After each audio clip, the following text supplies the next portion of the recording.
নমস্কাৰ বন্ধুসকল, আজি মই বনাব লৈছোঁ এবিধ পিঠা অতি কম সময়তে হয়। আহকচোন কেনেকৈ বনাওঁ চাওঁ। এয়া মই লৈছোঁ এবাটি আটা আৰু এয়া হৈছে চুজি আৰু এয়া গুড়টো পানীত মিহলাই লৈছোঁ মই। আৰু এয়া কল 4টা পকা কল আৰু এয়া বেকিং পাউডাৰ আৰু অন্নপূৰ্ণা ঘি লৈছোঁ। এয়া হৈছে ইলাইচি আৰু এটা সৰু কফুৰ গুড়ি কৰি লৈছোঁ। এইখিনি গোটেইখিনি মিশ্ৰণ এবাৰ চাই লওক আপোনালোকে। কলকেইটা মই অলপ পিটিকা কৰি লৈছোঁ এখন চামুচেৰে, হাতেৰেও কৰিব পাৰে ইচ্ছা কৰিলে আপুনি। আৰু এইখিনি এনেদৰে পিটিকা কৰি লৈছোঁ মই মিহি কৰি। এয়া দিছোঁ মই আটা ইয়াতে। এইখিনি মিলাই ল'ম মই অকণমান সময়, ভালকৈ মিলাব লাগিব এইখিনি। আপোনালোকে যদি ইচ্ছা কৰে বনাব পাৰে ঘৰত। এয়া দিছোঁ ইলাইচি আৰু কফুৰখিনি একদম গুড়ি কৰি দিছোঁ কফুৰটো মই। এনেদৰে মিলাই থাকিব কিছু সময়লৈ। এয়া এড কৰিছোঁ এতিয়া মই চুজি ইয়াতে। এই গোটেইখিনি একে সমানকৈ ল'ব আপোনালোকে, একে সমান জোখত। এতিয়া লাহেকৈ এইখিনি চুজি ইয়াত পানীখিনি মিলাই থাকিব, গুড়ৰ পানীখিনি মিলাই থাকিব ইয়াতে।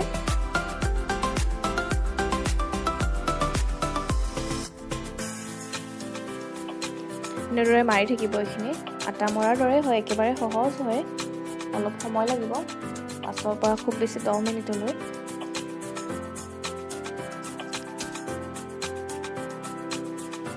আৰু ইয়াত এড কৰিব লাগিব ঘি, বেকিং পাউডাৰ। ঘিটো অলপ বেছি পৰিমাণে ল'ব, কাৰণ ঘিৰ ফ্লেভাৰটো বহুত ধুনীয়া হয়।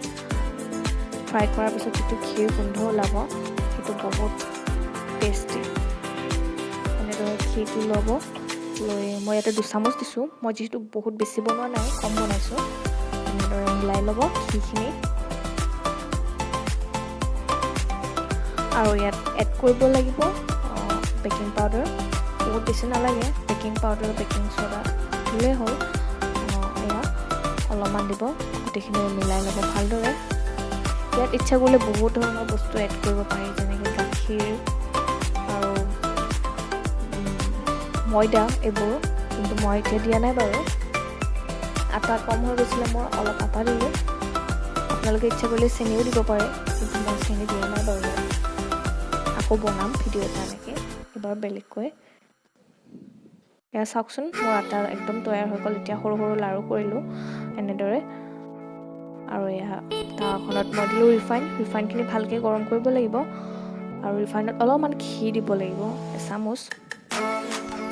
এয়া চাই লওক, লাহে লাহে মই ফ্ৰাই কৰিবলৈ আৰম্ভ কৰিলোঁ।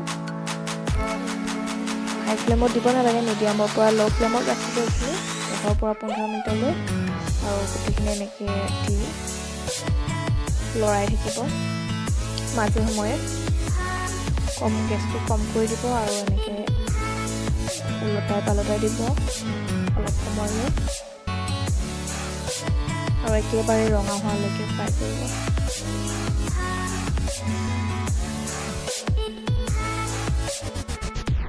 চাওকচোন কেনেকুৱা হ'বলৈ ধৰিছে লাহে লাহে।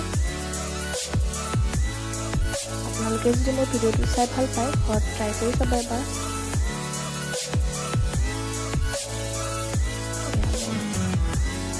পিঠা ৰেডিয়ে হৈছে প্ৰায়। চাওকচোন কেনেকুৱা দেখিব ধুনীয়া হৈছে। এয়া হৈ গ'ল মোৰ পিঠা ৰেডি। ভিডিঅ'টো চাই যদি ভাল পালে ছাবস্ক্ৰাইব কৰিবলৈ নাপাহৰিব। Thank U.